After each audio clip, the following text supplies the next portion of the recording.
Okay, this Washington Wizards team is definitely in rebuilding mode. No doubt about that. But seeing as though the young talent on this roster is bright, with Kuzma and Jordan Poole being the hands and feet of the franchise, I have every reason to believe that this team will go under the radar this season and succeed potentially going into the postseason. With training camp coming in a little over a month, teams like the Washington Wizards have time to prepare for what may be seen as a decline, but also an eventual rise for the players in the franchise. So with this in mind, why are these two players in this situation right now? Well, first, let's look through the lens of Kuzma and see that his time with the Lakers would be short once the team won its first championship in the LeBron James / Anthony Davis era, being a key fourth, sometimes third guy on the roster. What was seen before that was the trade for Anthony Davis, which saw many young guys leave in the process, and Kuzma ultimately being kept. Many argued that Brandon Ingram and Lonzo Ball at the time were seen as more pivotal pieces to possibly win a championship, considering they were both the number 2 overall picks in their respective draft classes. While Kuzma, on the other hand, was a late first-round pick coming in at the age of 22. Mind you, he even claims that given what the critics were telling him at the time of the 2017 NBA draft,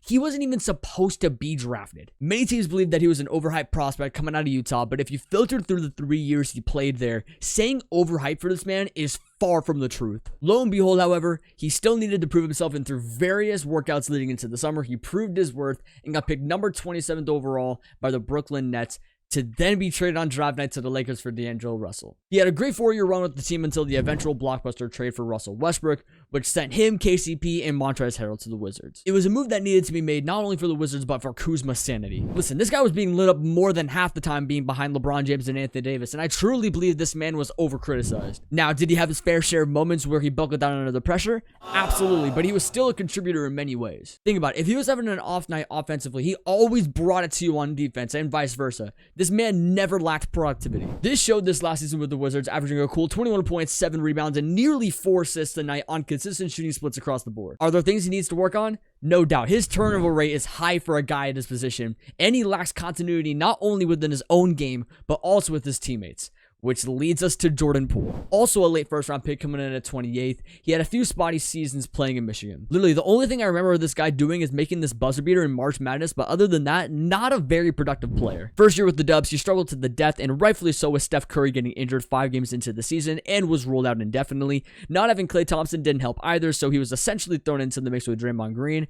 And as we all know, the rest is history. While a young player with a lot of flaws, he had seen many opportunities to flourish, and he eventually started to average 30 minutes a night, which definitely boosted his confidence. It looked like he was starting to become a better shot chucker than an inefficient one. Nah, but in all seriousness, he was getting proper NBA experience, and as a young point guard, he was able to really prove his worth not only to the Warriors organization, but to the league as well. Being a pivotal piece in the 2022 NBA championship was what earned him that max contract for being only 22 years old. From this point on, he only continued to blossom. This last season was no different, but of course, we can't slide away from what was seen as the Draymond Green incident at the beginning of the season with punching Jordan Poole point blank in practice. While both of them wanted to write off this incident months later, which they both individually addressed, deep down inside you could tell through different moments in the regular season that they didn't share the same cohesiveness not only on the court, but off the court post-punch. It also didn't help that Draymond Green had not gotten the max contract extension that he felt he deserved at the time. So tension spurred, and it led to that inevitable moment which had fans talking for the entire season. Once it came playoff time though, it felt as if Jordan Poole's production fell off of a cliff, especially once the Lakers series hit. He only averaged about 8 points, 4 assists on 20 minutes a night with horrible defense, excessive fouling, and 25% from 3.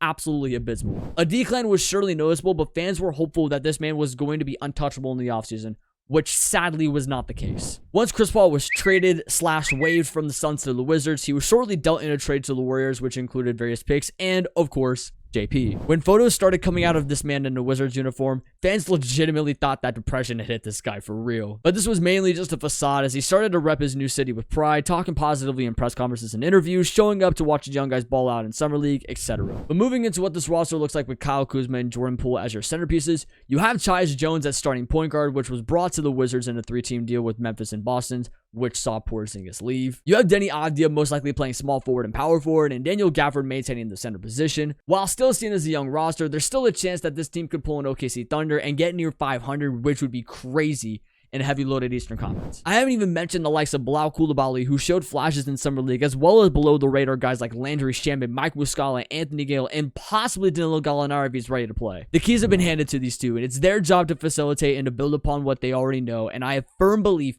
that they'll represent DC well. May take a little while to get the fans talking, but surely notoriety will come. This is pullupJ bringing you yet another video. Make sure to subscribe to see more like this one. I would appreciate it. I also got a video where I talk about the Portland Trailblazers failing in the NBA draft. You would think they only missed Michael Jordan and Kevin Durant, but you would be extremely wrong. There was a lot more to it than just that. Take a look.